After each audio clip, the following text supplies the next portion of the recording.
Welcome back to my channel. We're going to talk all about prenatals today. It's one of the most confusing things when you get pregnant or even preconception health when you really should start taking one. There's so many on the market. What do you even need to look for? And you want to make sure you're taking a quality one because it can really affect your baby's development and even things well into their childhood years based on how robust or lacking your prenatal is. Also gonna leave down in the description box a comprehensive review of 75 brands of prenatal vitamins, and it is the most research-based comprehensive prenatal comparison out there, so you can maybe look up the one that you're taking and see how it weighs in. So when you flip a prenatal over on the back, you don't want to just look to make sure everything is like 100% of the RDA. So the recommended dietary allowance is it's essentially getting enough nutrients to prevent deficiencies that cause disease. So for example, the RDA for vitamin D is set at 600 right now, and we know that is well below what someone needs to actually move the needle in having adequate vitamin D levels.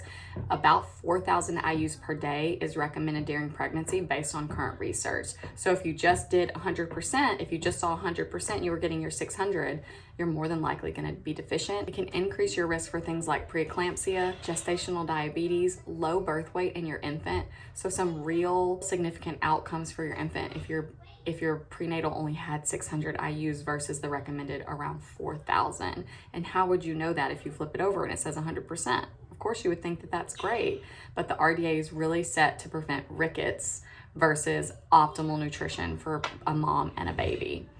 Also, a lot of RDAs have been studied on men to prevent deficiencies. So it's not even in a woman population, much less a pregnant woman.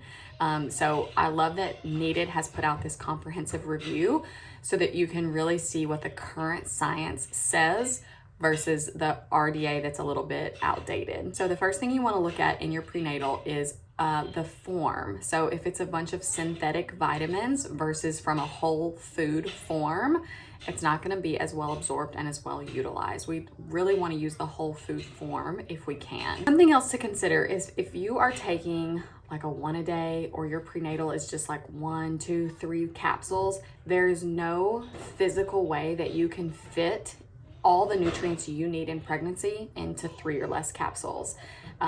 There are a lot of ingredients that are bulky, especially when they're in their optimal form. Things like magnesium and choline, they take up a lot of capsule room, but they're necessary. So if you're finding it very difficult to get in 8 capsules, which the most robust prenatals have around 8 capsules, if you're having difficulty getting that many in, you can always consider doing a prenatal powder, which is why I also love the brand Needed. They have a powder. It's recently been reformulated, so it's not as sweet.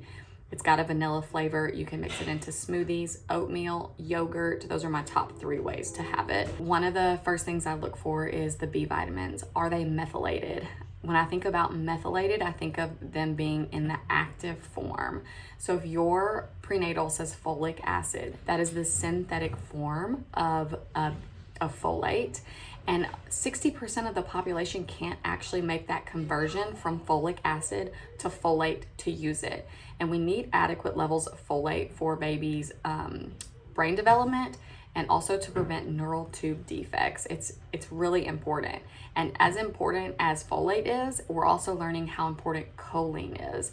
And a lot of prenatal vitamins have a very insignificant amount, like 65 milligrams or maybe none at all. And research recently, we thought about 450 milligrams of choline was adequate during pregnancy and 550 milligrams during breastfeeding, but we're actually finding closer to 900 is optimal for brain development and things like memory and cognition in the child later in life. A new 7-year study just came out showing that between the women who took 450 milligrams and the women who took over 900 during pregnancy, those kids up until age 7 performed better on certain tests when the mother was taking more choline. So that's super important that there is an adequate amount. You can also get choline from eggs and liver. Those are the 2 main sources, some from broccoli. So if your prenatal doesn't have at least 400 milligrams, I would certainly look for a new one, Or Needed just came out with a choline supplement that you can buy separately that you could pair with your prenatal to make sure you're hitting that 900 goal every day. Another thing to look for is omega-3s. DHA is one of the most critical things for brain and eye development in a child. You can get DHA from things like cold water fish like herring, salmon, sardines. There is only one non-animal source of DHA, and that is from an algae-based omega-3 supplement like Needed has. And omega-3 and DHA are not the same thing. DHA is a type of omega-3, but things like chia seeds and flax seeds that have omega-3s, those are a form called ALA, and they do not convert to DHA very readily in the body. So you cannot get the DHA that you and your baby need for the brain development and eye development from those type of foods. So you either need to supplement or be eating tons of cold water fish. The recommended amount is about 300 milligrams per day of DHA, but some studies show the best cognition in childhood for those moms that were supplementing 1,200 to 2,200 a day. You also want to make sure that the omega-3 is not included in the actual prenatal. When an omega-3 is bundled with all the other vitamins and minerals, it's highly prone to damaging oxidation. Another nutrient to consider is vitamin B12. We need about triple the RDA. So if you just see 100% of B12 on the label of your prenatal, it needs to be much more than that. Many prenatals are also lacking in iodine, which we can get from seafood or things like seaweed, and not a lot of women are eating that. And that is critical for brain development and healthy thyroid function. It needs double in pregnancy. Iodine deficiency is the leading cause of preventable intellectual disabilities. And if you can just get it from your prenatal, how easy is that? So just make sure it has some iodine in it. Over 200 micrograms is really what you're gonna be looking for on the label. I think we're all seeing more and more come out about magnesium. Magnesium plays a role in over 300 different processes in our body. It can help with if you're having muscle cramps. Insomnia is really common during pregnancy. Constipation is really common during pregnancy, and magnesium can help with all of those things. You want to make sure that you not only have magnesium in your prenatal, but that it's an absorbable form. So magnesium glycinate or magnesium bisglycinate is sometimes what you'll see is going to be the most absorbable form with the least amount of GI side effects. If you need something to help keep you a little bit more regular, you could think about doing a different form of magnesium, like magnesium citrate, if you need to kind of speed things up. But if you don't need increased transit time, then something like magnesium glycinate is what you want to look for. Why do companies put in ingredients that don't absorb well or that the body can't really utilize? Cost is the reason. So they want to use the cheapest form around.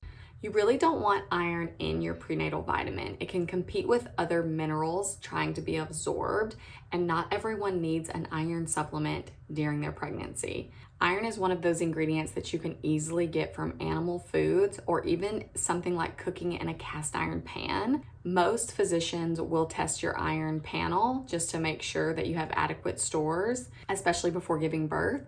So you can see if you need a supplemental iron separately, but you want to make sure it's not mixed in with your prenatal. Many prenatals are lacking in iodine, B12, choline, selenium, magnesium, vitamin D, and vitamin K2. That's a lot of things that are deficient. So if you want to see how your prenatal stacks up, check down in the description box, and I'm going to put this Needed 75 brand prenatal vitamin review down there. You can compare, see how yours stacks up.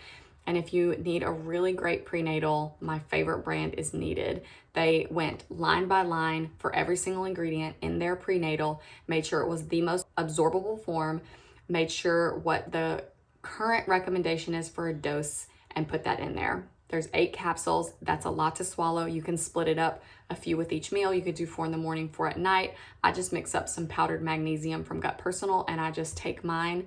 I like having something flavored to take mine with. Makes it a little bit easier to get them down. But it is so, so important to take a robust prenatal for the best outcome for both you and your baby. I'll do a whole nother video on probiotics and prebiotics, and if you need to be taking those while you're pregnant. So stay tuned for that soon.